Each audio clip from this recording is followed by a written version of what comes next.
Baca sholawat ini sama dengan 70.000 sholawat yang itu. Itu karena sholawat yang beliau sebutkan sholawat yang lapisan-lapisan cahaya. Lihat orang tawaf, yang paling dekat Ka'bah cepat nggak selesainya? Yang jauh, dia udah muter 1, kita sudah muter 5. Kalau kita di dekat Ka'bah. Sholawat itu ada yang seperti itu, ada yang di dalam Ka'bahnya dia. Kira-kira begitu. Ya. Maka beruntunglah orang-orang yang thariqahnya diisi dengan sholawat, yaitu cinta kepada Rasulullah Sallallahu Alaihi Wasallam.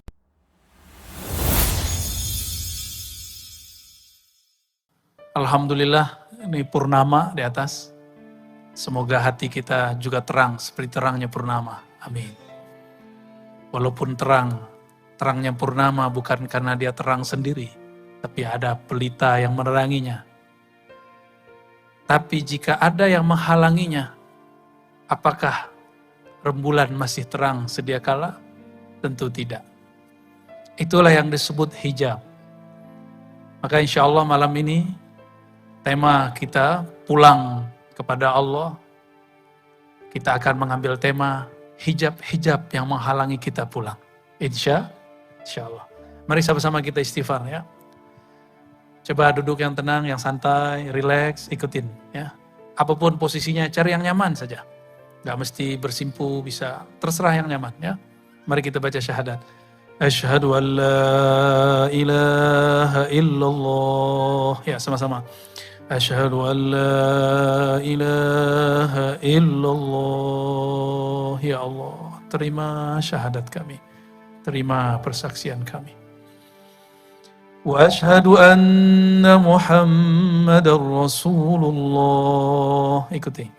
Asyhadu anna Muhammadar Rasulullah. Wahai ayahanda ruhani kami, Abul Arwah, Sayyidina Rasulullah, terimalah kami menjadi umatmu. Terimalah kami menjadi pengikutmu. Terimalah kami dalam daftar syafaatmu.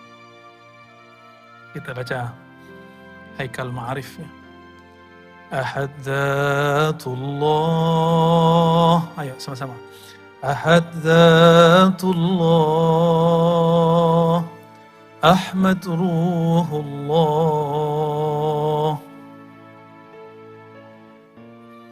Muhammad Habibullah.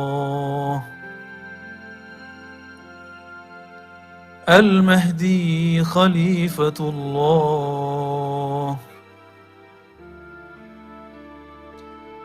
Waj'alna ya Rabbana min ahlillah.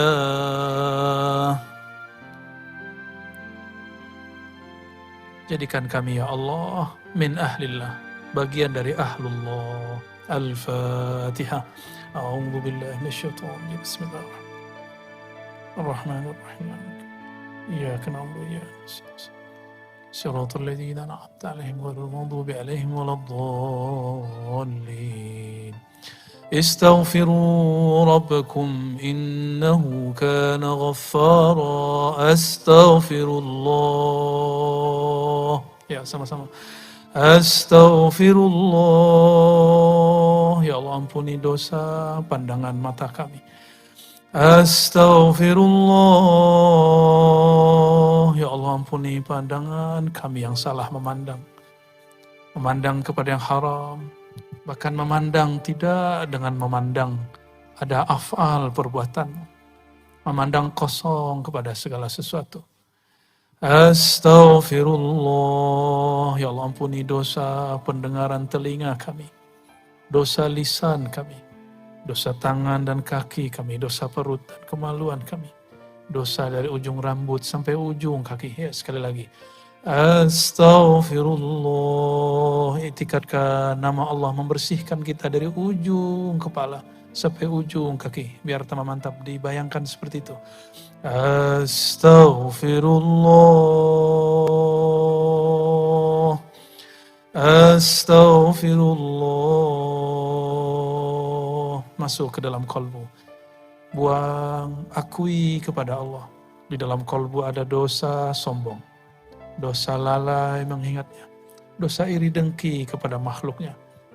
Coba istighfarkan kalbunya.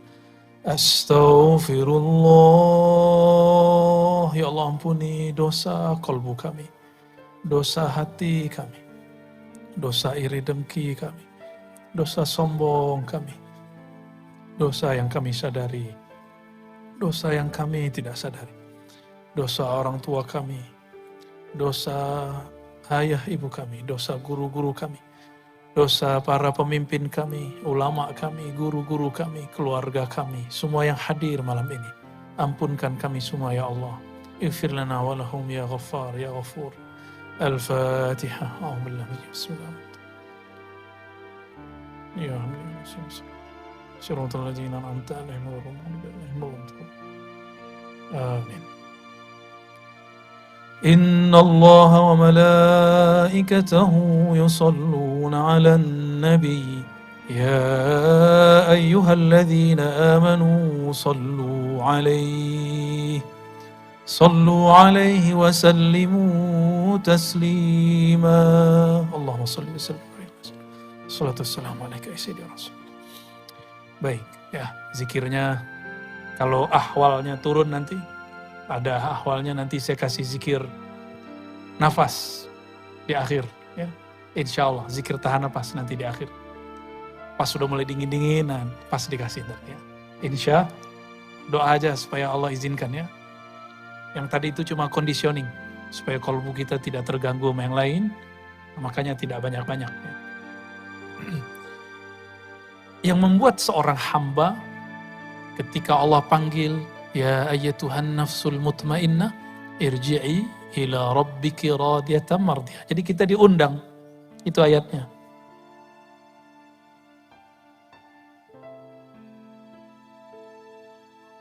Ini belum aktif ya? Oke, sip. Ada ayatnya begini, irji'i.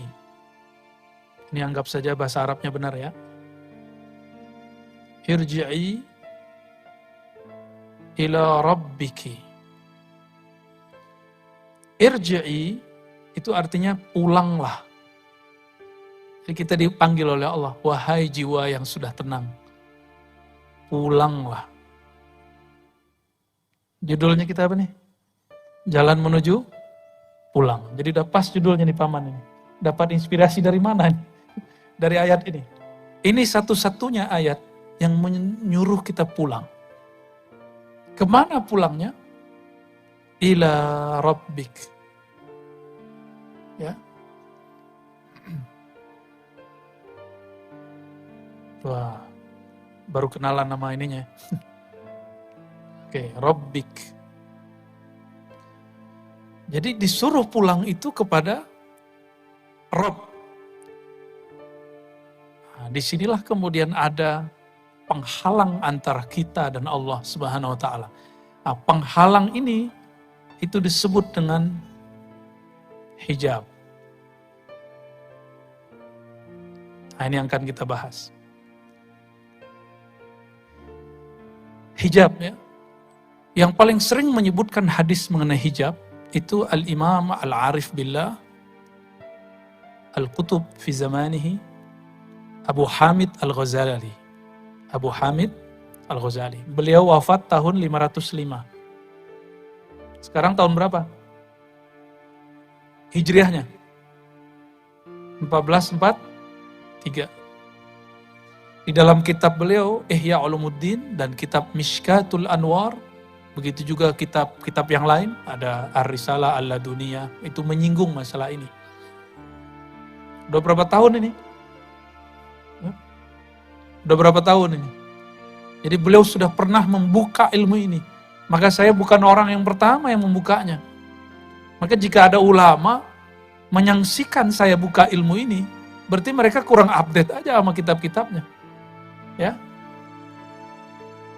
Atau memang tidak paham sama sekali, wallahu alam, kita husnuzon saja. Barangkali memang materi ini nggak nyampe, karena ini nggak bisa dengan baca kitab sendiri, mesti ditalakikan dari gurunya. Walaupun saya ini baca kitab ribuan, kalau nggak talaki nggak ngerti ilmu ini.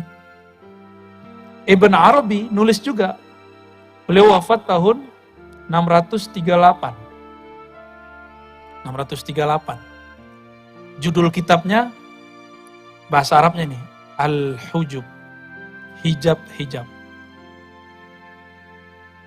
Emang ada hijab? Saya lihat ada nggak di situ maksiat? Nggak ada. Ternyata hijab yang dimaksud imam kita ini bukan hanya hijab keburukan, tapi cahaya itu, amal itu, ilmu itu dapat jadi hijab. Dan ini tidak semuanya negatif. Ya. Maka hijab dibagi dua. Ya. Yang pertama hijab cahaya. Yang kedua hijab kegelapan. Ini kalau menuju Allah, nah yang paling berat itu justru hijab cahaya. Kalau hijab kegelapan orang udah tahu maksiat, kejahilan, ini sini nih. Orang udah tahu semua. Dan apa yang sangat menarik di sini? Di dalam riwayat itu, riwayat ini secara ilmu riwayat, ilmu hadis tidak dianggap sahih oleh kebanyakan ulama. Tapi Imam Al-Iraqi memperkenankannya. Imam Mula Al-Qari, imam-imam yang lain mengatakan maknanya sahih. Ya, dan itu ditemukan dalam kitab Al-Asma wa Sifat Abu Mansur At-Tamimi. Ya, Abu Mansur At-Tamimi dia mengatakan lillahi sab'ina alfa hijabit. Kira-kira begitu kalau disampaikan. Allah memiliki 70.000 hijab. Jadi hijab ini berapa nih? Hijab cahaya 70.000.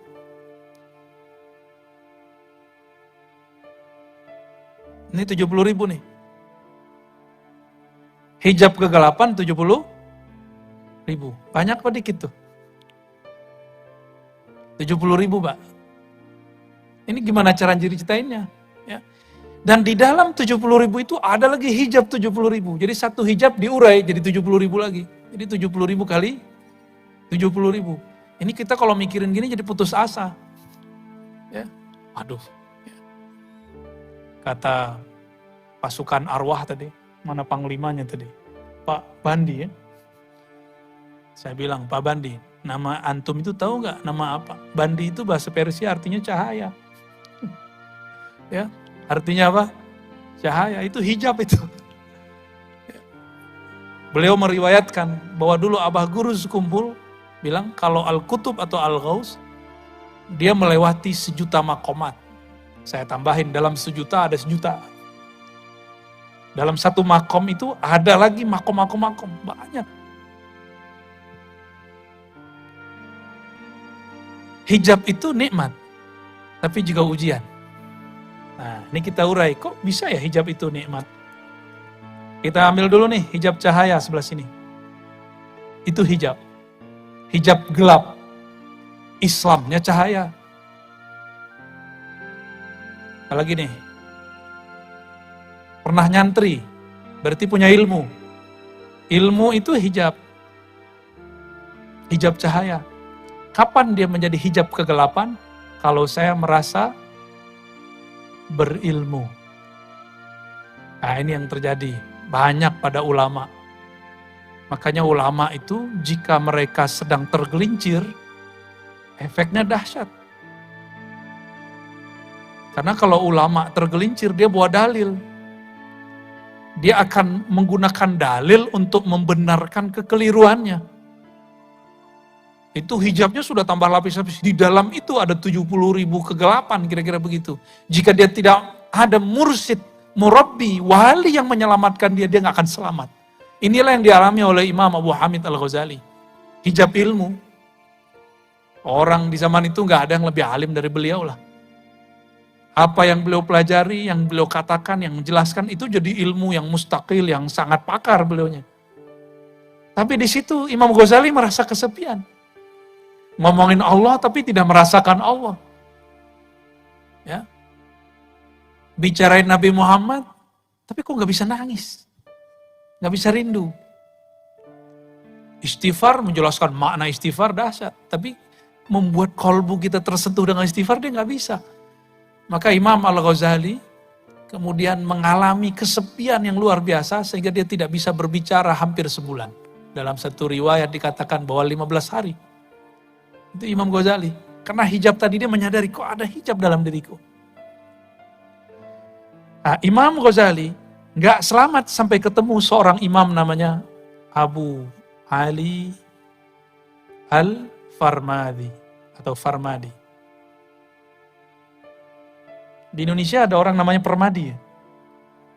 Tapi dia ini ya, bukan ahli tarekat.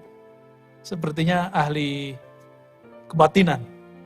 Barangkali dulu ayahnya seorang yang pernah terinspirasi oleh tokoh ini. Abu Ali Al-Farmadi mengajarkan zikir khafi, baca nama Allah di dalam kolbu, masukkan ke dalam kolbu. Inilah yang saya talkinkan beberapa bulan yang lalu. Bulan apa tuh, Paman? Masih ingat gak? 6 bulan ya. Zikir Abu Ali Al-Farmadi ini yang saya talkinkan. Dan itu gak pernah saya talkin secara terbuka kecuali di sekitar sini, Kirom ya. Bagian mana? Kiram apa namanya itu? Kiram Park. Gak tahu juga kok bisa di sini. Ya. Dulu kita sembunyiin ya. Saya menyembunyikan ijazah, izin dari guru saya itu udah lama sekali. Ya lumayan lama lah kita bersembunyi dengan penampilan ngajar hadis gitu, ngajar akidah, debat sama Wahabi gitu. Ya, padahal tuh nggak saya banget itu ya. Udah nggak seneng. Makanya sekarang sudahlah kita yang ini aja lah yang kita dalami. Ya. Nah, Abu Ali Al-Farmadi mengajarkan zikir Allah di kolbunya Imam Al-Ghazali.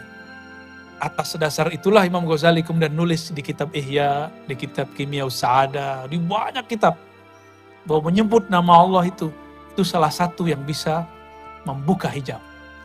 Tapi ingat, ketika dibuka hijabnya, nama Allah sendiri itu ada hijabnya.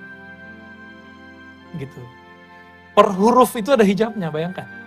Nah ini ilmunya Abah Guru dulu nih, satu huruf itu diurai oleh beliau. Satu huruf itu ada hijabnya, Pak.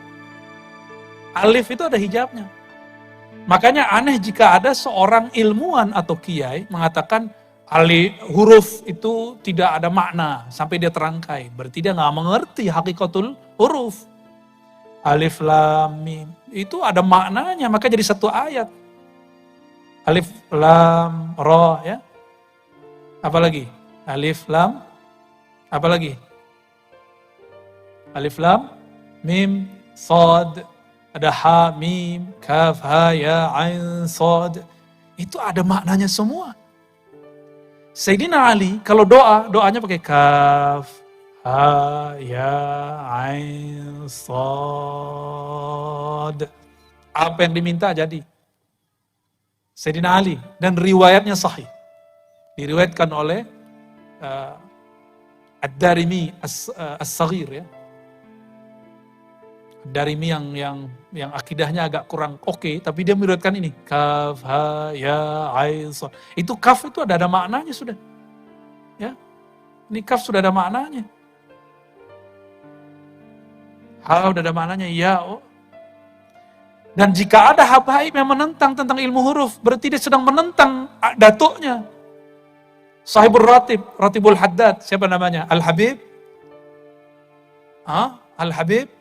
Abdullah Al-Haddad. Ini ilmunya, kutubnya para habaib.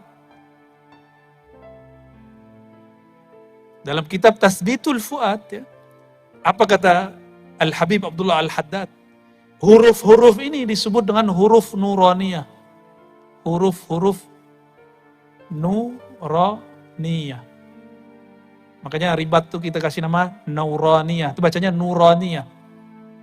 Huruf-huruf cahaya. Dan dulu para sadah Ba'lawiyah, kan Datuk Kelampayan kan juga masih zuriat, masih sayyid. Al-Idrus, ya. Itu kalau mereka zikir, kadang-kadang pakai satu huruf itu. Alif, alif, alif, alif. Bidah gak tuh? Bidah gak tuh zikir begitu? Coba sebelum sampai ke sana. Zikir paling afdal apa? Hadisnya gimana? Afdalu dzikri la ilaha. Zikir yang paling tinggi la ilaha illallah. Ya. La ilaha illallah. Nih, ini zikir paling afdal, bener. Coba, huruf di situ ada berapa? Coba dihitung. La, 1, 1, 2, 3, 4, 5, 6, 7,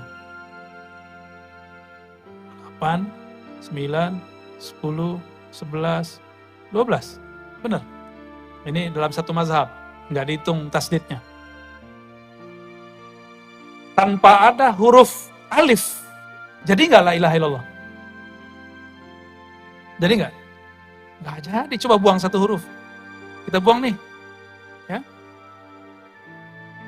Satu huruf la aja. Ini kita buang. Jadi nggak? Nggak jadi dia. Kita hapus ini, ya. Bacanya apa? A ilah illallah. Jadi pertanyaan jadinya. Apakah ada Tuhan selain Allah?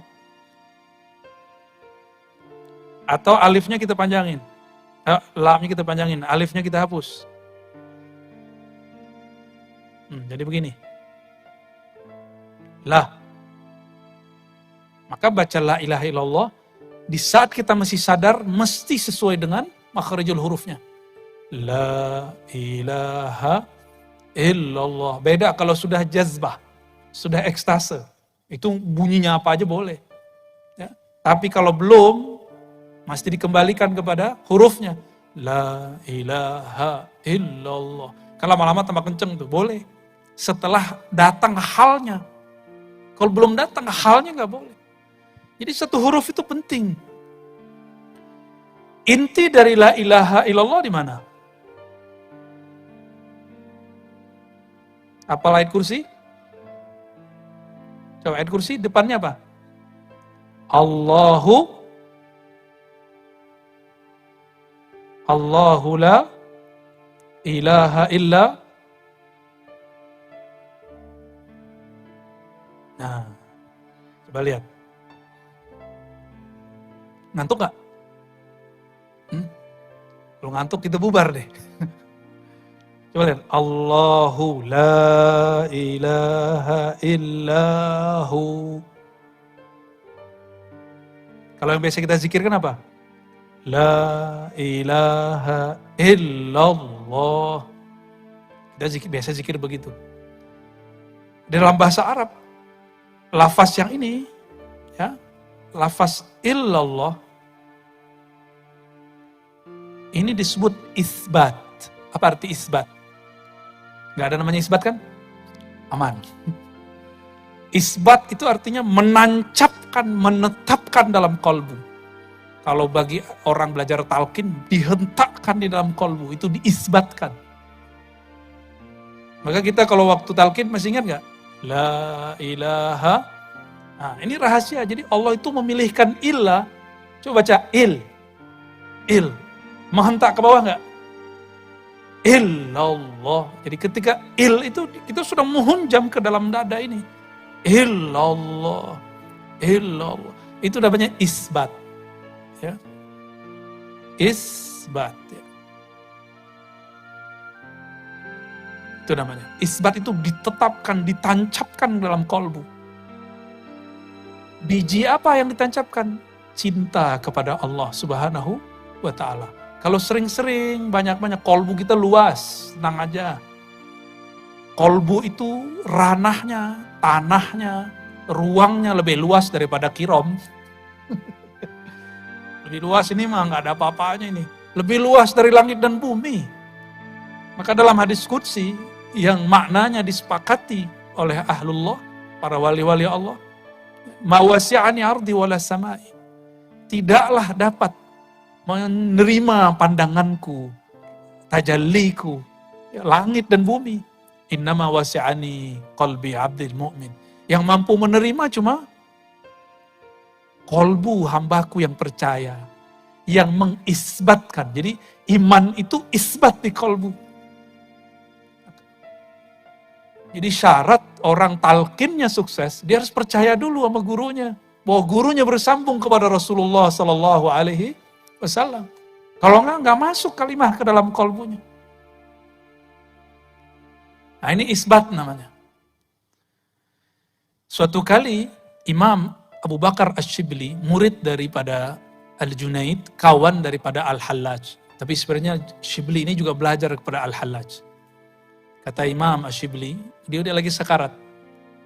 Jika aku mati, jangan talkinkan kepadaku kecuali nama Allah, Allah, Allah. Bertanyalah murid-muridnya, ashabnya, sahib-sahibnya, kawan-kawannya. Wahai Tuan Guru, bukankah Nabi mengatakan laqinu mautakum la ilaha illallah. Ajarkan orang yang sakarat, orang yang mati atau yang telah mati, la ilaha illallah. Kok engkau menyuruh Allah, Allah? Kata beliau, la ilaha illallah itu mainan saya. Saya sudah bersama dia. Ana ma'ahu, saya sudah bersamanya. Udah jangan diganggu, cukup Allah, Allah. Maka dia cuma zikir Allah, Allah. Jadi inti dari la ilaha illallah apa? Lafaz Allah. Namun baca Allah itu kalau tidak ditalkinkan, tidak ada tekniknya, nggak ada rasa juga. Nggak ada rasa juga, karena hurufnya itu ada rahasia, ada cahaya di situ.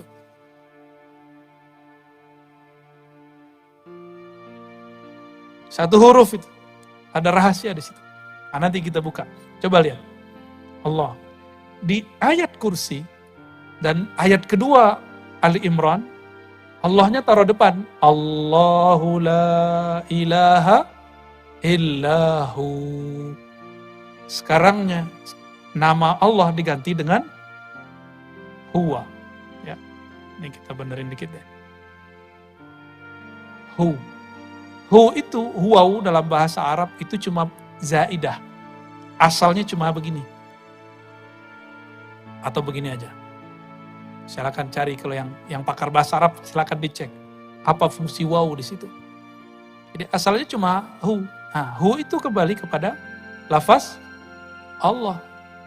Jadi dia balik lagi sini.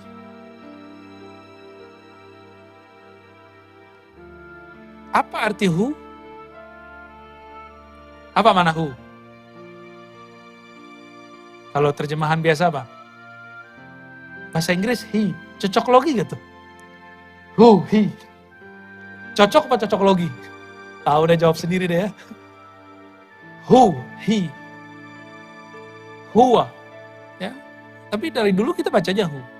Salah satu wiridan kami yang kami dapat dari kecil itu 3 ayat terakhir surah Al-Hasyr. Wallahu alladzi la ilaha illahu. Benar? Suka gak baca itu? Itu orang kalau baca itu pagi dan sore, 70.000 malaikat membersamai dia. Malaikat apa? Malaikat khadamnya hu. Tuh gak tanggung-tanggung lah. Khadamnya hu. Itu malaikat ulwiyin, malaikat tinggi. Bukan malaikat sufliyin. Bukan malaikat bumi, malaikat langit langsung. Bahkan di atasnya langit langsung kena hu. Lalu apa gerangan yang ada pada lafaz hu? Yang merupakan inti dari kalimat Allah. Ya. Jadi orang baca nama Allah, baca hu itu sama. Allahu. Maka ada zikir hu Allah, ada Allahu. Benar gak? Ya. Udah ada yang jelasin ini gak sebelumnya, Paman? Belum ya? Tapi saya rasa Abah Guru dulu sudah sering jelasin ini. Ya, kita mengulang lagi apa yang mungkin terpendam yang sudah lama. Karena beliau sudah lama secara jasadi meninggalkan kita. Tapi insya Allah secara spirit, secara rohani beliau tidak akan meninggalkan. Wali-wali itu, jika dia wafat, dia lebih cepat memberikan madat kepada muridnya dengan izin Allah daripada dia lagi hidup. Lagi hidup dia punya anak, istri, punya kerjaan, punya bala, punya urusan, punya wirid yang harus dia kerjain. Tapi kalau dia sudah wafat, itu al-madad yang Allah berikan kepada mereka, dijamin dengan lafaz ahyaun inda rabbihim. Mereka hidup di sisi Allah Subhanahu wa taala. Ya. Ini hubungannya. Jadi hu itu adalah inti daripada lafaz Allah. Jadi kalau diringkas la ilaha illallah intinya ada pada lafaz Allah. Lafaz Allah intinya ada pada lafaz hu.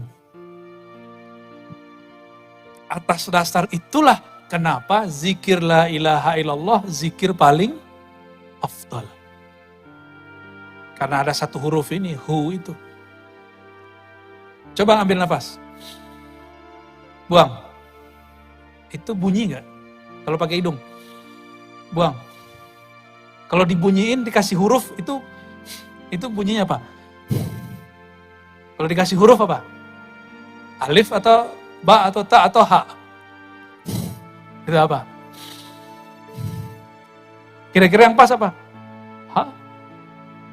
Maka hu itu salah satu zikir nafasnya manusia. Ya. Jadi jika kita buat apa yang disebut oleh para ulama al-ismul a'zam, nama Allah yang agung, semua nama Allah yang agung itu terkumpul dalam nama Allah. Nama Allah itu kalau orang lagi udah sakaratul maut gak bisa baca nama Allah, gak bisa dia. Maka kita dengar nafasnya, dia baca apa?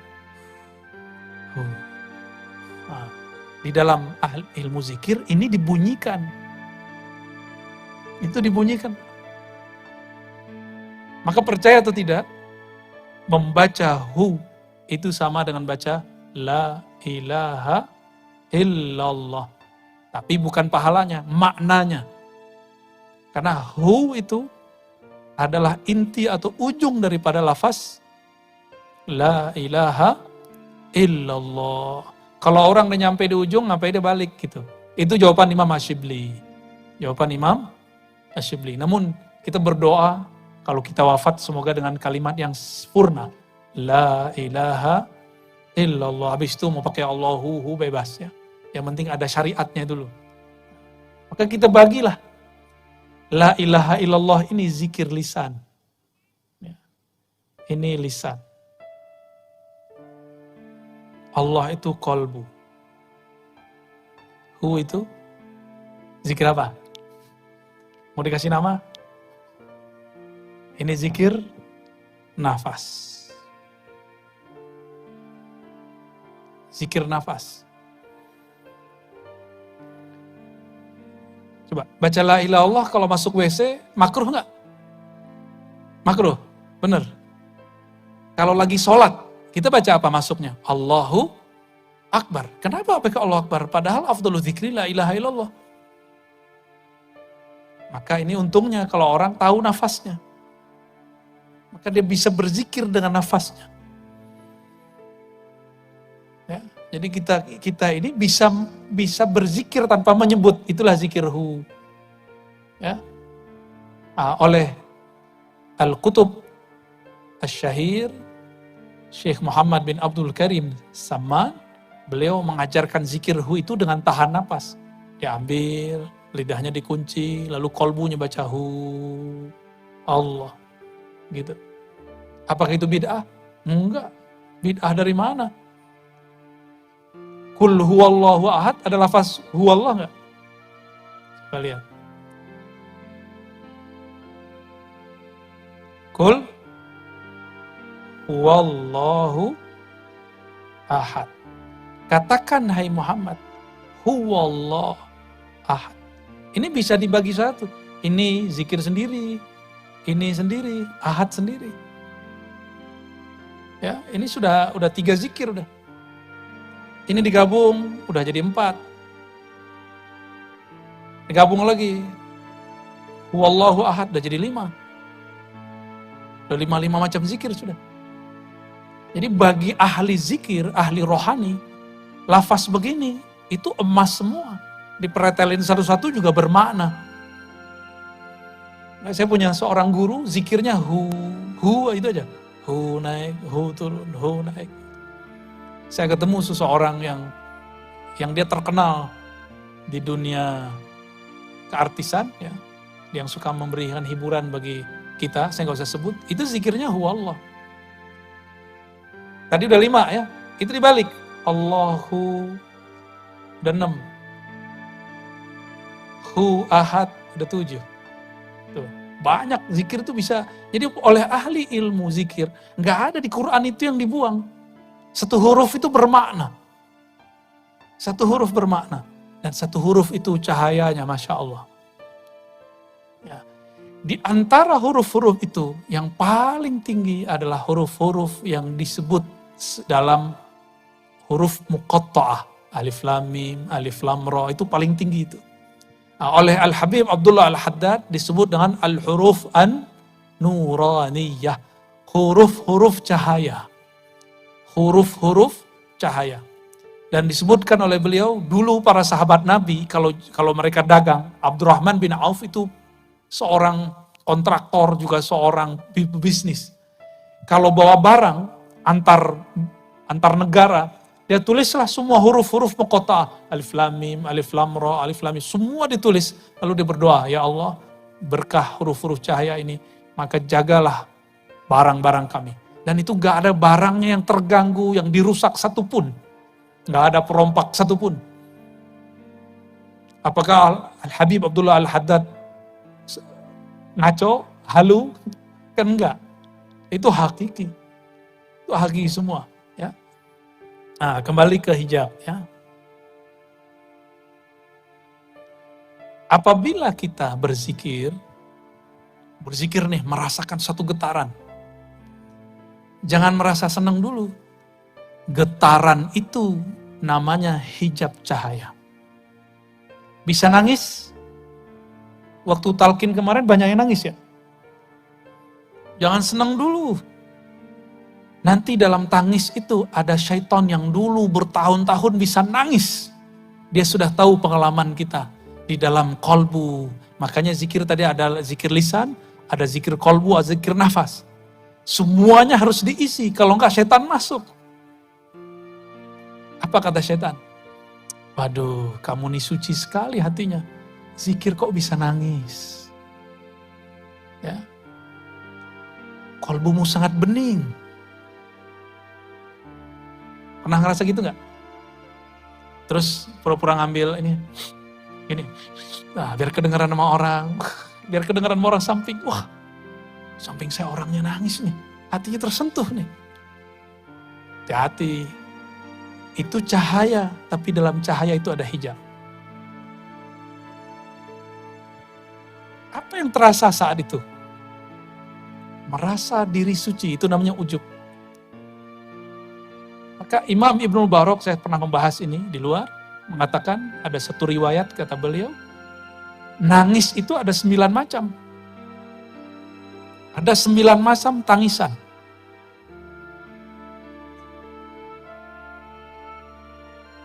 Semuanya ria kecuali satu. Tangis apa itu? Tangis karena takut kepada Allah Subhanahu wa Ta'ala. Orang nikah nangis, orang cerai nangis, lahir anak nangis, mati bapaknya nangis. Itu nangis biasa aja. Muhasabah bisa nangis, kejepit kakinya nangis. Apalagi putus cinta nangis. Cintanya diterima, nangis, banyak tangisan. Kata 9 itu bukan menunjukkan batasan, menunjukkan banyak. Tangisan itu banyak. Tapi cuma satu tangis yang diterima Allah. Itu tangis karena takut kepada Allah. Nah, takut ini bisa didapat dengan menyebut namanya, mengenalnya. Nah, ada orang kayak kita-kita ini, mungkin yang hadir ini hatinya suci-suci lah ya, insya Allah ya. Amin. Senang aja dibilang suci. Ya. Ada orang dari kecil seakan-akan gak pernah maksiat. Zikir, tapi gak pernah bisa nangis. Maka disitulah perlu ada hijab yang kedua, kegelapan. Ini kan cahaya, taat dari kecil. Ilmu, nyantri, ikut majelis zikir. Ada orang gak bisa tersentuh. Dia sudah taat tapi dia bingung. Sholatku gak ada rasa ya. Kok zikir ikut pengajian tapi kok masih gelisah. Orang-orang seperti ini ketika melihat pas zikir, pas talqin, dilihat samping kok nangis, depannya nangis, kirinya nangis. Kok dia gak nangis? Di situ dia merasa sesuatu, apa yang salah dalam diriku? Berdoalah dia, ya Allah, kenapa hatiku keras sekali? Besok Allah jawab doanya. Allah takdirkan dia diuji dengan hijab kegelapan. Kalau orang taat sekarang dia maksiat. Wah, keenakan maksiat. Tapi selesai maksiat, setan pergi, setan ngetawain dia kemudian sadar, ya Allah, saya barusan maksiat. Dia segera pulang, dia ambil sajadah, dia mandi tobat, dan dia kemudian sholat tobat. Baru saja takbir, matanya langsung meleleh. Tuh, dalam kegelapan ada cahaya. Sebagaimana dalam cahaya ada kegelapan. Maka nggak boleh putus asa kalau maksiat. Sebagaimana nggak boleh GR, sok suci kalau taat. Itu maknanya. Ini yang berkali-kali dikalamkan Imam Notoilah Sekandari. Ya. Maksiatun awrasat dhillan. Orang-orang yang maksiat lalu menghasilkan rasa hina, wan kisaran. Ya. Hatinya kayaknya remuk. Itu kadang-kadang lebih baik. Ini bukan nyuruh maksiat loh ya. Ini saya nggak nyuruh maksiat loh besok. Lebih baik kadang daripada taat tapi membuat istikbara. Orang sombong. Jadi terbayang tadi kalimat begini, hijab. Dalam hijab ini, dalam hijab cahaya itu ada hijab yang lain. Ada hijab lain, berlapis terus. Beginilah terus. Nggak ada habisnya. Jadi dalam cahaya itu ada gelap, dalam gelap itu ada cahaya. Selalu. Coba rasakan, sholat subuh besok pagi. Pulang, tetangga kita nggak sholat subuh. Dalam hati ngomong apa? Munafik. Nabi ngomong, sholat yang paling berat itu bagi orang munafik, sholat isya dan subuh. Sepertinya dia munafik. Antum sholat, tapi sholat yang bercahaya itu, di dalamnya ternyata ada kegelapan. Maka hati-hati. Ya. Karomah. Oh, karomah itu gelapnya lebih dahsyat daripada taat biasa. Maka saya sering dengar orang ngomong, gak ada orang lebih sakti daripada saya. Itu saya sering dengar orang begitu. Berarti dia tertipu sama karomahnya. Dia lupa karomah itu sendiri bahasa Arab. Itu artinya kemurahan Allah. Allah pemurah kepadanya, diberilah dia karomah. Kalau Allah gak pemurah, gak dikasih. Dia lupa dengan itu.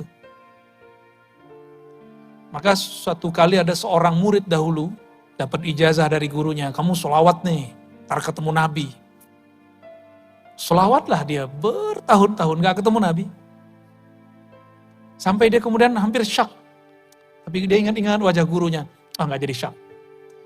Dia sholawat, lagi sholawat, lagi sholawat, lagi. Ribuan udah gak pakai hitungan dia, ngitungnya cuma sampai 1000, kalau udah 1000 dia gak ngitung. Ketika suatu hari Jumat, mau berangkat Jumatan, si murid ini mau sholat duha, tertidur. Mau wiridan, mau salawat seribuan, tertidur. Di dalam tidurnya dia bertemu Rasulullah SAW. Bangun tidur, ini cerita pendeknya. Dia bingung, lah saya sholawat selama ini, kok Nabi gak ketemu-ketemu? Giliran tertidur kok Nabi ketemu. Gimana tuh Pak? Dibukalah kitab Al-Hikam, ketemu di kalam Hikam. Ya, kenapa Allah memberikan warid, itu namanya warid. Warid itu anugerah dari Allah. Bukan bersamaan wirid.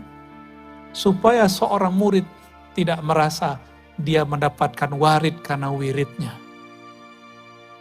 Ya.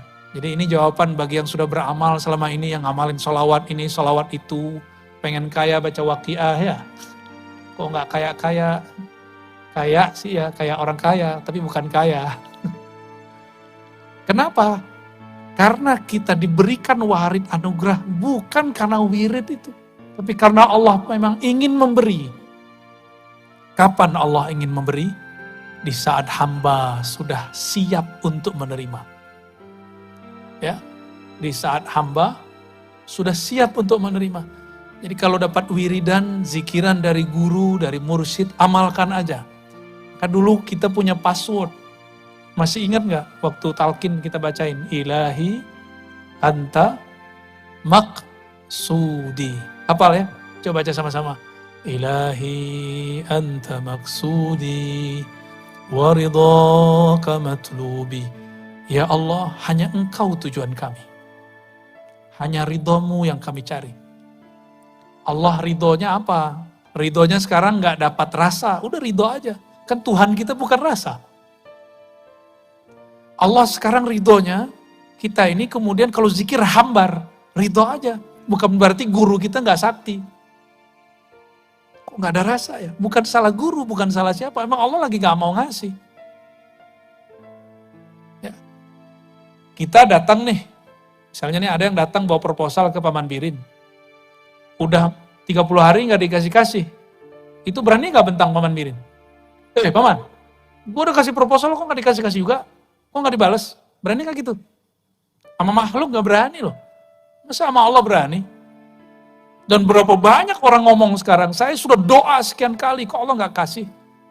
Itu hijab. Jadi doa itu sendiri bisa jadi hijab. Di saat doa jadi hijab, apa kata Nabi SAW? Ya. Man syaghalahu, hadis qudsi, man syaghalahu dzikri am mas'alati. Siapa yang sibuk dengan mengingatku, berzikir kepadaku. An mas'alati, sehingga dia tidak sempat bermohon, meminta kepadaku. A'taituhu ma u'tiya bihis sa'ilin. Ma u'ti bihis sa'ilin. Aku akan berikan kepadanya apa yang diminta oleh orang-orang yang meminta. Yang meminta belum tentu dikasih. Karena dia bentak-bentak Allah. Ya. Ada lagi yang ngomong, saya sudah sholat, saya sudah zikir, tapi kok gak dapat kerjaan juga. Lalu apa urusannya? Ya. Dia sholat, zikir di atas sajadah. Kalau mau cari kerja, dia jalan di muka bumi Allah. Itu dua hal yang berbeda. Jangan disama-samain, apalagi yang lagi cari jodoh. Ya. Lagi nyari jodoh, duduk di atas sajadah gak cukup. Harus kemudian ngomong, bersilaturahim. Ya, para jombloan dan jomblowati. Selamat jomblo ya.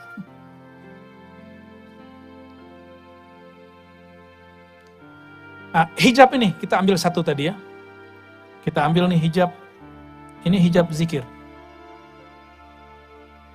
Ini teman-teman, hijab yang sangat tebal sekali itu hijab zikir. Tebal sekali. Maka zikir itu banyak. Zikir itu sangat banyak.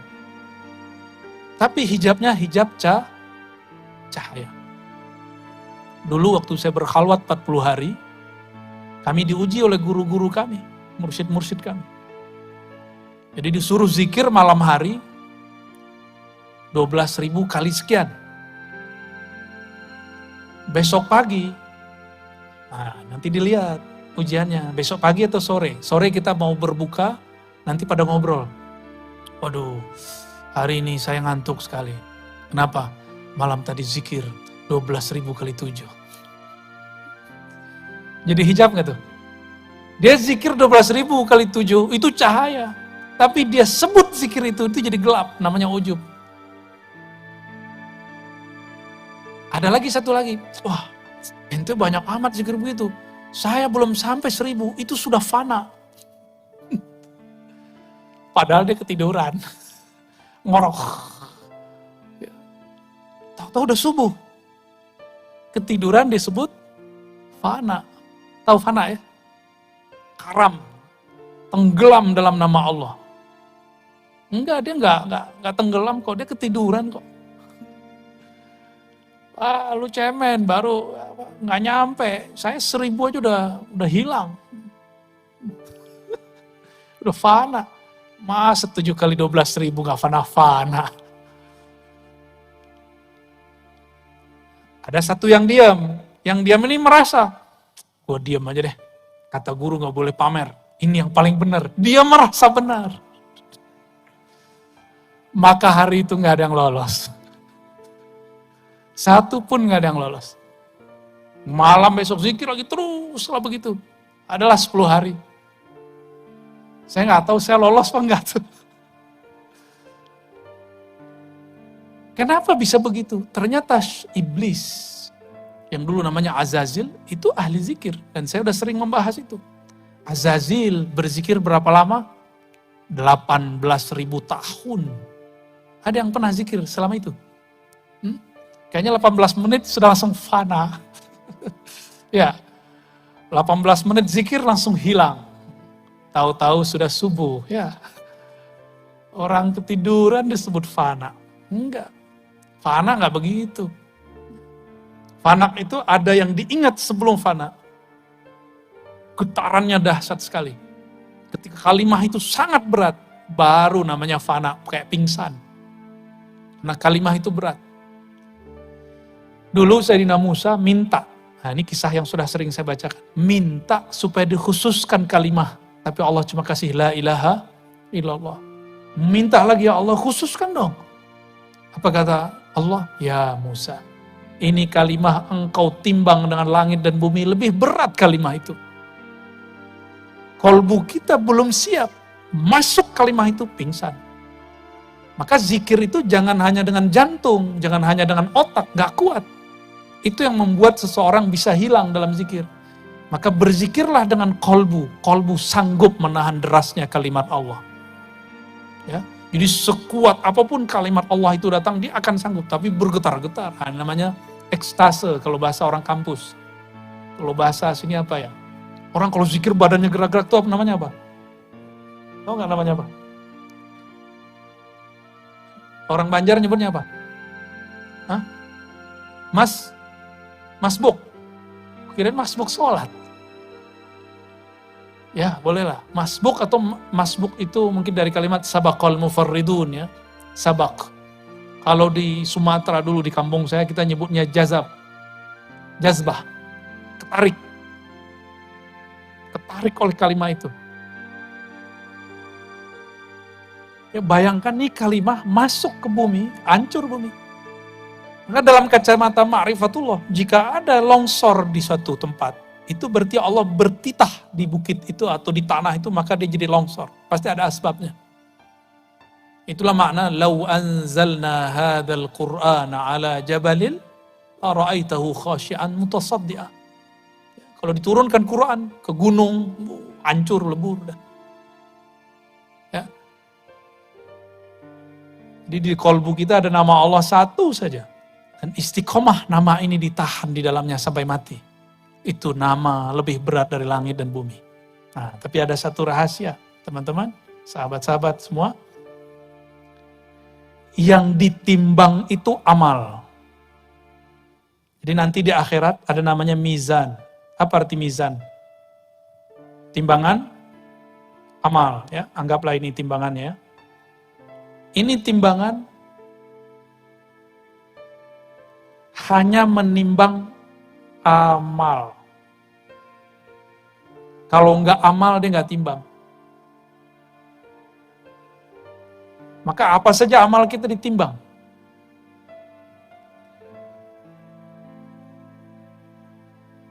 Yang enggak sanggup ditimbang oleh mizan, ada. Kalimah Allah masih bisa ditimbang. Masih bisa ditimbang. Ini yang disebutkan dalam hadis Imam Baihaqi. Ada orang bermaksiat sepanjang hidupnya, sebelum meninggal dia tobat di tangan seorang wali. Meninggal.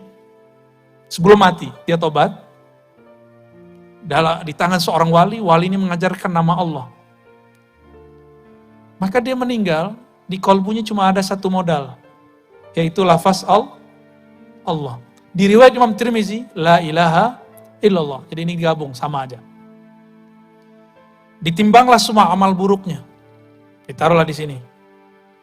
Ternyata amal buruknya sepanjang hidupnya.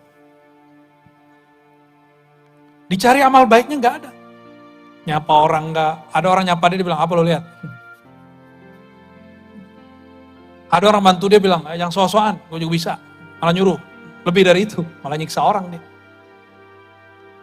Nggak pernah baik ke pasangannya, nggak pernah baik ke anaknya, nggak pernah baik ke tetangganya. Semua orang dia sakiti.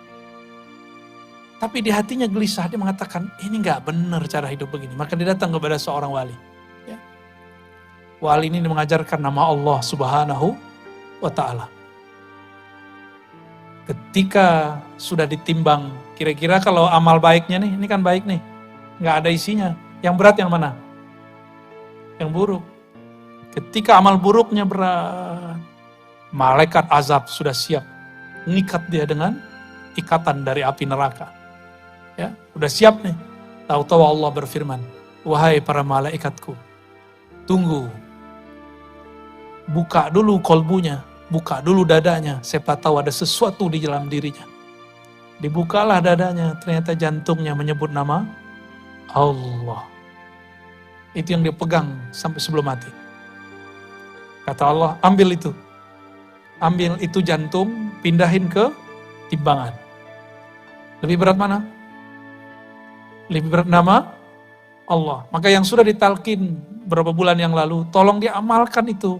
Walaupun 40 kali ba'da sholat. Ya, habis sholat, diam sebentar, istighfar, baca Fatihah, tawasul yang kita mau Nabi, apa guru sekumpul, Syekh Saman atau siapapun ya, yang jadi guru kita. Lalu kemudian kita zikir sebentar. Allah, Allah, 40 kali aja. Kalau lagi sibuk 7 kali. Tapi pelan-pelan, kita nggak cari angka di akhir zaman ini. Di akhir zaman ini yang kita cari adalah kualitas. Nah, ada yang nggak bisa ditimbang. Itu nama Allah masih bisa ditimbang. Apa yang nggak bisa ditimbang? Ilmu mengenai Allah. Makanya di dalam Al-Quran kita sering baca habis maghrib. Syahidallahu annahu la ilaha illahu wa wal malaikatu wa ulul ilm. Allah bersaksi dengan ilmunya dan para malaikat serta orang-orang yang memiliki ilmu. Ilmu ini gak dapat ditimbang oleh mizan. Jadi yang ditimbang cuma amal. Ilmu tidak bisa ditimbang. Oleh karena itu, surat Muhammad ayat 19, fa'lam annahu la ilaha illallah. Maka ilmuilah olehmu sebelum mengatakan la ilaha illallah. La ilaha illallah masih bisa ditimbang, tapi ilmunya gak bisa ditimbang. Ya. Ini yang jadi PR kita ke depan. Maka ilmu kita, jalan pulang kepada Allah adalah mengenal siapa Allah itu. Itulah jalan pulang. Ya, itulah jalan pulang. Dan saya merumuskan dengan izin Allah dan isyarat dari guru-guru yang kita sebut haikal ma'arif. Haikal ma'arif itu artinya haikal ma'rifat.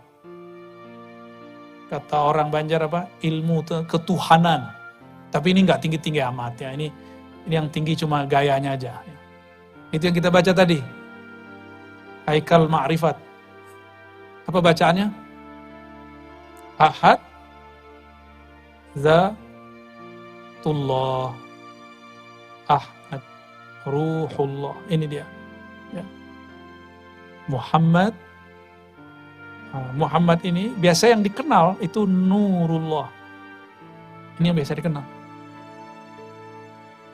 Tapi kemudian ini boleh diganti dengan Habibullah. Muhammad Nurullah inilah yang menjadi ilmu yang disebut ma'rifat Nur Muhammad. Ma'rifat Nur Muhammad, ilmunya orang Banjar itu. Dari zaman Datu Kelampaian sampai sekarang, itu yang diolah terus sampai sekarang. Barangkali itu rahasianya kenapa banyak orang namanya Nur di sini ya. Mungkin tafaulan namanya, ingin dapat keberkahan daripada Nur Nabi Muhammad sallallahu alaihi wasallam. Ini 3 di belakangnya masih ada 1 lagi. Al-Mahdi Khalifatullah. Tapi 3 ini cukup. Nah, ini disebut dengan haikal ma'arif. Boleh saya sebut dengan GPS jalan pulang. Ya. GPS. Begitu tulisannya. Peta, map jalan pulang ini. Ahadatullah, Ahmad Ruhullah. Karena Al-Mahdinya belum muncul, nggak wajib dibaca. Tapi kalau nanti sudah muncul, karena sekarang sudah banyak yang ngaku jadi Al-Mahdi, bener nggak? Ya. Dan Al-Mahdi itu rumusnya 1, zuriat Rasul Sallallahu Alaihi Wasallam. Ini bisa jadi dari Banjar nih ntar, ngaku-ngaku. Ya, bisa jadi dari Pontianak, bisa jadi dari Jawa, bisa jadi dari Hadramaut, bisa dari mana-mana nanti orang. Pakistan sudah ada yang ngaku, di Mesir sudah ada yang ngaku, di Maroko sudah ada yang ngaku, di Indonesia sudah ada yang ngaku, di mana-mana sudah ada yang ngaku. Nah kalau nggak mengerti haikal ma'rifat, kita nggak tahu yang mana sebenarnya. petanya. Ya. Maka mencari Al-Mahdi bukan mencari fisiknya, hidungnya mancung, jidatnya lebar, seperti hadis Abu Daud. Itu nanti setelah islah baru ketahuan. Ada namanya islah. Al-Mahdinya dibenerin, berarti Al-Mahdinya sekarang lagi nggak bener. Dan kita nggak tahu di mana kan. Allah tutupin di mana, Allah rahasiakan di mana. Bisa jadi orang yang kita kenal selama ini, bisa jadi bukan. Yang penting zuriat Rasulullah Shallallahu Alaihi Wasallam. Habis ini kayaknya banyak nih zuriat Nabi yang bakal ngaku nih. Wah, hidungnya mancung nih ya. Jidat lebar, waduh. Tapi yang saya tahu para habaib itu takut. Ngaku Habib aja takut. Saya nggak pantas jadi Habib, malah gitu ngomongnya. Ini Habib yang asli, ngaku nggak pantas jadi Habib. Gimana ngaku jadi pantas jadi Al-Mahdi? Nah ini uraian ini teman-teman, sahabat-sahabat semua yang hadir. Ya, malam ini jam 8 nih, jam 12, masih kuat? Serius? Beneran? Kalau ya kita buka pintu pertama hijabnya. Habis ini ada pintu pertamanya. Ini baru Haikal Ma'arifnya. Pintu pertama hijabnya, ini aja ya, oleh-oleh sebelum selesainya ya. Oleh-oleh itu sudah kita praktekkan waktu kita talqin.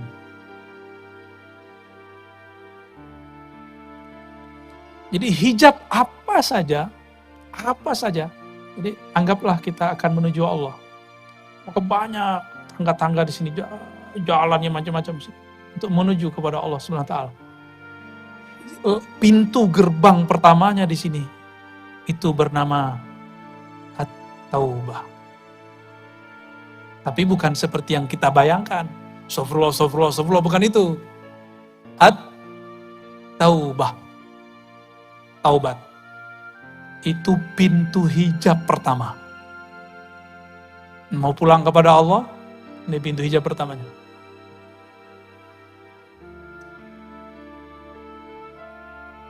Taubat. Apa arti taubat?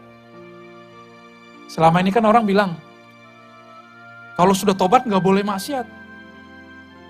Maksiat itu nggak boleh sebelum dan sesudah taubat. Salah itu kalau tadi itu. Kata kawan kita gimana? Kalau sudah tobat gak boleh maksiat, berarti sebelum tobat boleh dong. Itu tipuan setan. Itu yang ngomong setan yang dipinjam lisan ustadz.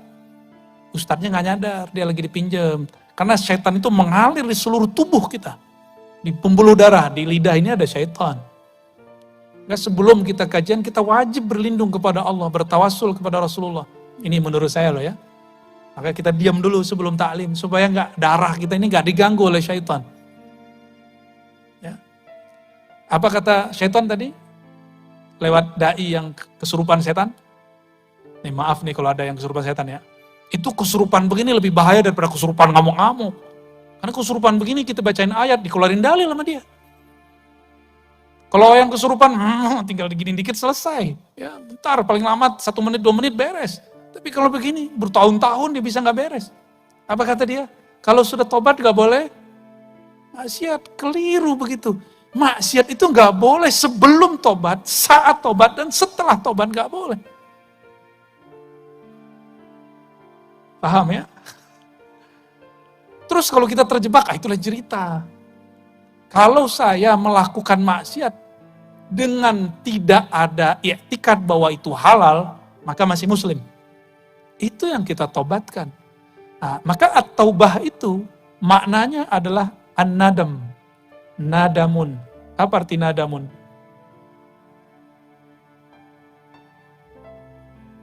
Menyesal. Jadi menyesali sebelum nyawa berpisah dengan badan. Itu yang disebut nadam. Maka aslut taubah an-nadamu. Mengaku kepada Allah bahwa kita sudah salah jalan. Nah ini yang paling penting. Nadam itu menyesal. Besok terjadi lagi, itu urusan besok. Kan kita nggak tahu masa depan kita. Ada yang tahu besok taat atau maksiat, ada nggak? Itu kan bagian dari ilmu gaib. Jangan kemudian berbicara yang gaib, kita nggak tahu kalau Allah nggak kasih tahu. Mungkin nggak besok orang yang tobat malam ini maksiat lagi? Mungkin nggak? Ini kata kuncinya mungkin. Sebagaimana dia mungkin tetap taat. Benar nggak? kemungkinannya sama. Maka Allah berikan di dalam diri orang ini namanya kasab. Usaha untuk memilih.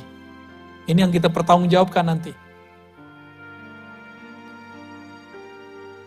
Nah, tobat itu ada tingkatan-tingkatannya. Ada tingkatan tobat ya. Tobat sambal. Bukan, nggak masuk tuh tobatnya Banjar tuh. Ya. Tobat pertama apa tobat pertama? Kita kalau bagian tobat pasti dari dosa yang zahir, benar ya? Dari mabuk, zina, korupsi, mata jelalatan, ya enggak? Cuma gitu doang. Emang gitu doang. Terus Nabi kenapa masih tobat? 100 kali, 70 kali. Apa Nabi jelalatan matanya? Apa Nabi korupsi? Kan enggak. Terus Nabi tobat dari apa? Berarti ada yang ditaubatkan Rasulullah, bukan dosa yang zahir. Nah, maka taubat yang pertama kita boleh sebut taubatul awam atau taubat zahir. Ini awam. Taubatnya dari dosa yang zahir. Orang awam mengira kalau sudah taubat di bab ini, sudah selesai. Sudah suci. Maka jangan heran banyak orang awam ini sok suci. Banyak orang awam berani bentak kiai. Nanti di akhir zaman, ini sudah mulai-mulai. Orang awam bentak kiai. Antum akan lihat, gak lama lagi.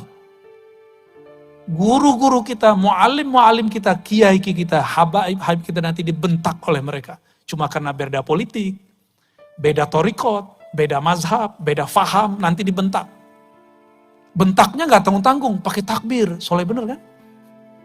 Allahu Akbar. Lah, yang ditakbirin kiai ahli wirid.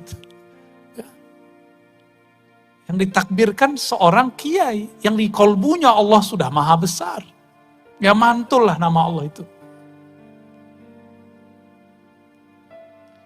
Imam Asy-Syahrastani mengatakan, kelompok teroris atau khawarij, mereka itu merasa sudah suci zahirnya. Mereka menjaga diri daripada dosa-dosa yang zahir ini. Tapi mereka tidak menjaga dirinya dari dosa yang batin. Maka ada taubatnya khawas. Taubatnya khawas dari dosa yang batin.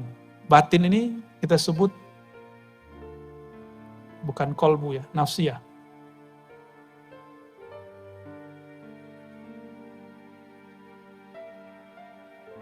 Nafsiyah ini saya sudah sering jelaskan, masih ingat gak?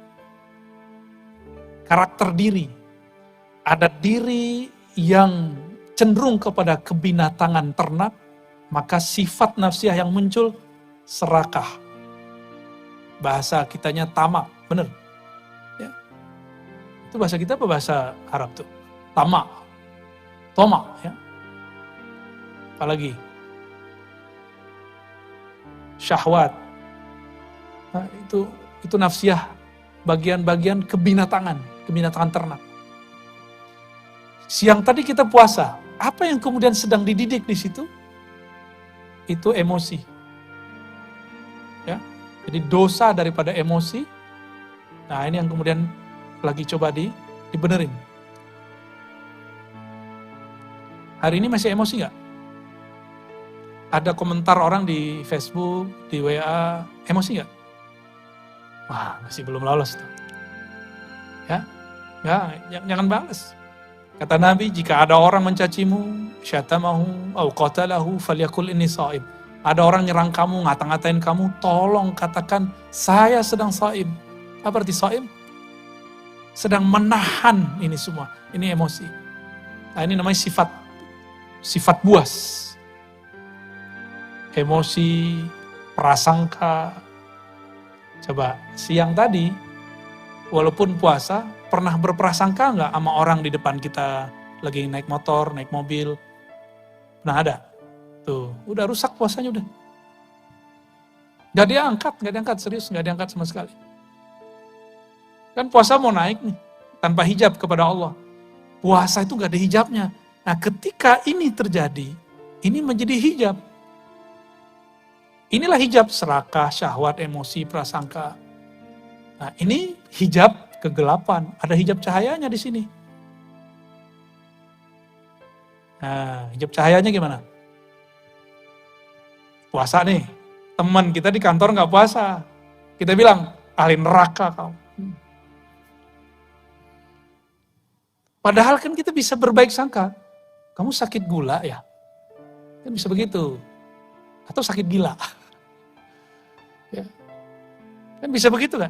Bisa begitu. Jadi bisa dibalik. Kenapa kita nggak membaliknya? Yang paling berat, kalau yang berbuka itu orang yang dianggap wali. Pernah nggak ketemu wali buka puasa siang hari? Saya ketemu Pak, itu saya sempat ragu sama dia tuh. Ini beneran wali nggak sih? Ya. Tapi ternyata teringat ada satu kalam yang dinukil Imam Sya'rani, dinisbatkan ke Abu Hanifah. Tapi saya yakin ini bukan kalam Abu Hanifah. Kalau ada seorang muslim atau seorang wali, seorang mukmin berkata sesuatu, melakukan sesuatu, harus kita takwil, maksudnya kita husnuzon kepadanya dengan 70 makna alternatif. Jadi kalau kita ngelihat, misalnya nih, lagi puasa, terus teman kita jalan sama seorang perempuan, yang menurut kita, mungkin waktu dia nikah kita gak diundang. Wah, selingkuhan baru nih. Kita lagi puasa ya. Itu dulu, sekarang prasangka itu yang paling gawat adanya di dunia sosial, media, sosmed. Nah, ada orang-orang atas nama amar ma'ruf nahi mungkar, lalu membicarakan orang lain dan dia mengatakan, ini bagian dari amar ma'ruf nahi mungkar. Dia nggak sadar, dia sedang mengotori jiwanya dengan nyebut-nyebut kesalahan orang. Belum tentu orang itu salah. Ini mesti diingatkan, umat harus diingatkan. Ada yang begitu nggak? Namanya tahzir, mewarning.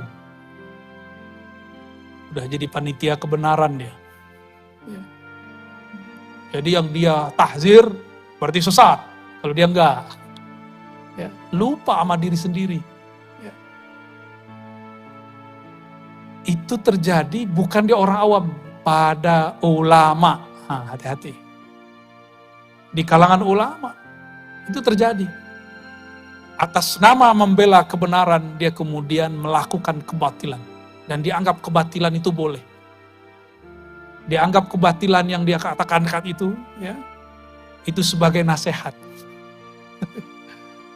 Itu cahaya, ingin amar ma'ruf nahi mungkar cahaya enggak? Tapi di dalamnya ada kebatilan. Kalau nggak belajar ilmu tentang hijab, nggak bisa memahami itu dengan baik. Nggak dibimbing sama guru. Maka bimbingan mursyid itu nggak boleh berhenti. Sampai sekarang walaupun saya sudah diijazahi irsyad, saya masih punya mursyid dan mursyid saya banyak. Kita ditegur bagian ini, ditegur bagian, dan itu indah sekali ketika ada yang mengingatkan. Harus dibimbing rohani kita. Ya, jadi jangan berhenti punya mursyid ya. Jangan berhenti sama sekali. Mesti punya pembimbing rohani. Kalau berhenti, ya nanti akan ada rasa-rasa itu muncul. Maka taubatnya Khawas bukan saja dari kegelapan, ya, tapi juga dari cahaya. Lalu ada khawasul khawas. Inilah taubatnya Rasulullah. Inilah taubatnya para wali-wali Allah. Khawasul khawas. Tobat dari apa mereka? Di sini udah nggak ada nafsiyah, ya, sudah tidak ada nafsiyah, ya. Ini udah nggak ada nih. Di bagian khawas ini sudah tidak ada kecenderungan kepada nafsu, udah nggak ada. Bukan berarti mereka tidak ada nafsu, enggak. Nafsunya itu sudah tunduk. Di sana cuma ada qalbu ruh. Jadi para khawasul khawas ini qalbu, ruh. Dua itu aja. Dan sudah nggak ada di situ, sisi-sisi kebinatangannya sudah nggak ada. Tapi dari qalbu ke ruh, wah ini ada fuad, ya.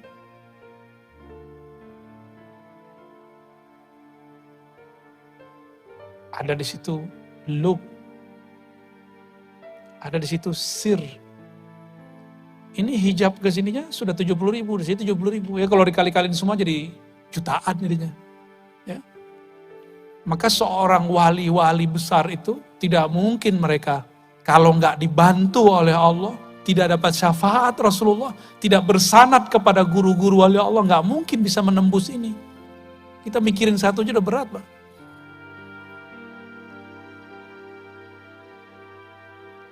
Ulama kita mengatakan la yalidu minal wali illa wali.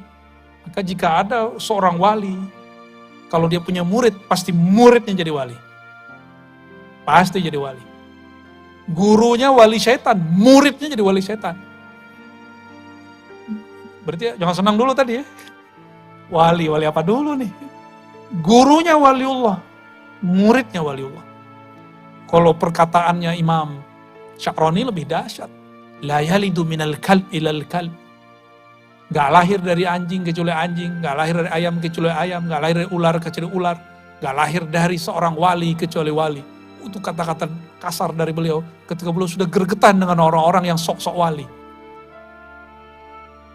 Kita ini gak pantas lah dengan makomat itu. Kecuali Allah kasih dan Rasulullah beri syafaat. Semoga Allah kasih dan Rasulullah diizinkan beri syafaat untuk kita semua. Ya. Ini aminnya kayaknya amin udah mau selesai ini ya. Iya. Gimana? Udah? Cukup? Gimana Pak? Udah ngantuk belum? Ini tambah panas ini kalau diterusin. Hah? Sahur. Dalam hati jerit. Jangan jerit-jerit lah dalam hati ya. Lalu Nabi ketika istighfar 70 kali, itu istighfar apa? Level 2, istighfar dari kegelapan dan cahaya, benar? Lalu Nabi itu cahaya bukan? Nabi itu cahaya, beristighfar. Inilah yang disebut nurun ala nur. Cahaya di atas cahaya. Nabi itu cahaya. Lalu beliau mengatakan, innahu la yughanu ala qalbi. Sesungguhnya ada ghain di dalam qalbuku. Apa arti ghain? Ghain itu adalah lapisan hijab-hijab cahaya. Kalau Nabi nggak ada ghainnya, maka beliau bisa mabuk terus, mabuk dalam ma'rifatullah. Nggak bisa beliau ngurusin umat. Gak bisa beliau kemudian menjadi imam sholat. Karena kalau jadi imam, sholatnya bisa panjang. Ya, kita duluan kabur kali ya. Jadi Nabi kalau gak ada ghain ini di kolbunya, Masya Allah. Itu sahabat-sahabat gak ada yang sanggup bersama Rasulullah SAW. Kan Nabi mengistighfarkan itu. Astaghfirullah. Inilah yang dikatakan oleh Rabi'atul Adawiyah. Nah, silakan ini diamalkan nanti ya. Mungkin sudah pernah dijelaskan dulu oleh Abah Guru sekumpul. Astaghfirullah fi istighfari. Coba baca. Astaghfirullah fi istighfari. Kalau digabung, astaghfirullah fi istighfari. Ya Allah, ampuni aku dalam permohonan ampunku. Ampunkan aku dalam istighfarku. Ampunkan aku di dalam permohonan ampunku yang tidak sungguh-sungguh. Ampunkan aku dari istighfar yang masih ada hijab di dalamnya. Ini kalam yang beliau sampaikan. Rabi'atul Adawiyah. Ya. Nah, inilah kemudian yang Rasulullah SAW katakan. Rasulullah SAW mengatakan, Inni la astaghfirullah sab'ina marrah. Aku beristighfar setiap hari 70 kali. 70 itu bukan berarti 70, bisa jadi banyak, namanya litakthir. Ya. Siapa yang tidak memulai jalan pulangnya kepada Allah dengan istighfar ini, maka dia tidak akan pernah berjalan dalam jalan-jalan thariqah, maka mau sampai kapan dia akan wusul kepada hakikat. Jadi mulailah menyadari diri, menyesali diri, mengakui kesalahan diri, datang sehina-hinanya kepada Allah, baru bisa zikirnya nikmat. Baru takbir dalam sholatnya nikmat. Jadi kalau ada orang bertanya, kenapa sholat saya tidak khusyuk? Kenapa sujud saya tidak nikmat? Kenapa baca Qur'annya tidak menyentuh? Karena tidak memulai dengan istighfar. Nah, saya simpulkan sederhana, hijab dari Allah Subhanahu wa taala sangat banyak sekali. Dan kalau diringkas, ada dua hijab cahaya, ada hijab kegelapan. Jangan dipisah dua hijab ini. Dua hijab ini adalah cara Allah berinteraksi dengan kita. Dalam cahaya ada gelap, dalam gelap ada cahaya. Begitulah terus. Dan ini harus dilalui. Sampai kapan? Sampai Rasulullah memberi kita syafaat. Itulah yang disebut warid. Jadi warid itu adalah buah dari syafaat Rasulullah SAW. Atas dasar itulah aqrabut turuqi ilallah as-salawat. Maka paslah nama tempat ini bumi salawat. Karena jalan pintas, jalan tol kepada Allah itu bersolawat. Tapi solawatnya harus dimulai dengan istighfar. Ya, barangkali itu. Cukup ya?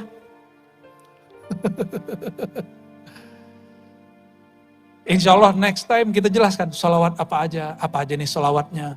Jadi ada solawat jasad, ada solawat kolbu, ada solawat, itu ada solawatnya semua. Nanti kita buka sedikit sebelum penutup.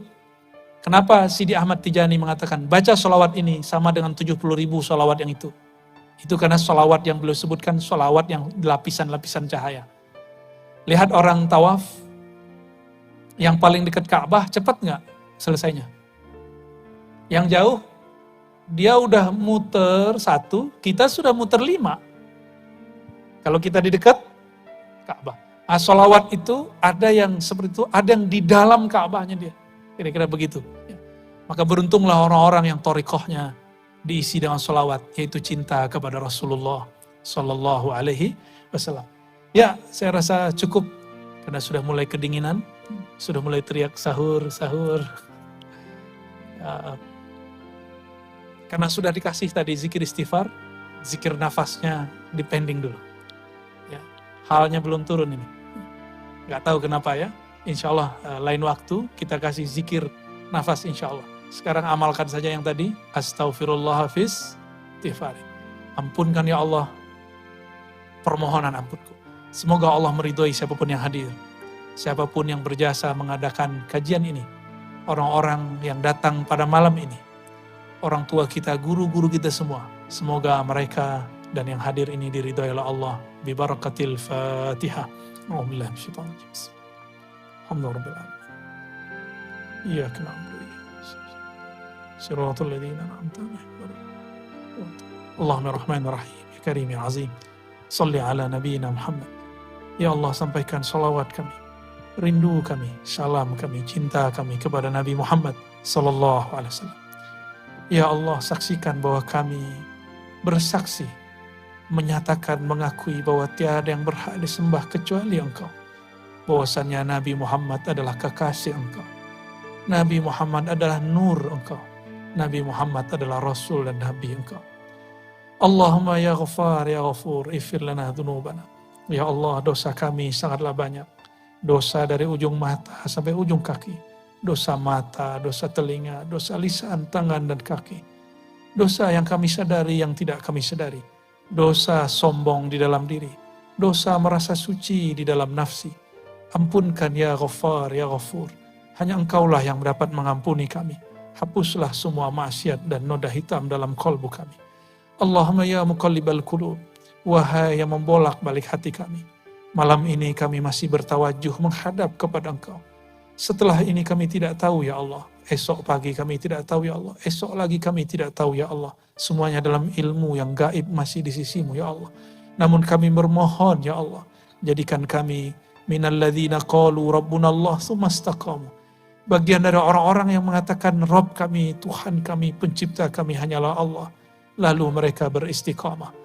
Allahumma ya muqallibal qulub, tsabbit qulubana ala dinika wa ta'atik. Wahai yang membolak balik hati kami, tetapkan hati ini bersamamu. Tetapkan hati kami taat kepadamu. Dan wafatkan kami dalam husnul khatimah. Allahumma ya nur, ya man huwa nur ala nur. Wahai sang maha pemilik cahaya, cahayailah kalbu kami yang gelap dengan nur keilmuan darimu, nur ma'rifat mengenalmu, nur yang tiada ujung dan batasnya. nur syafaat Nabi Muhammad sallallahu alaihi wasallam. Allahumma ya Allah ya Rahman ya Rahim ya Karim, ij'al khawatimana bihusnil khatimah. Jadikan akhir hayat kami akhir yang indah, akhir yang penuh taubat, akhir memandang wajah kekasihmu Rasulullah sallallahu alaihi wasallam, akhir mendapatkan ridha daripada Engkau. Rabbana atina fid dunya hasanah wa fil akhirati hasanah wa qina adzabannar. Wa sallallahu ala nabiyyina Muhammad walhamdulillahi rabbil alamin. Demikian dari kami. Assalamualaikum warahmatullahi wabarakatuh.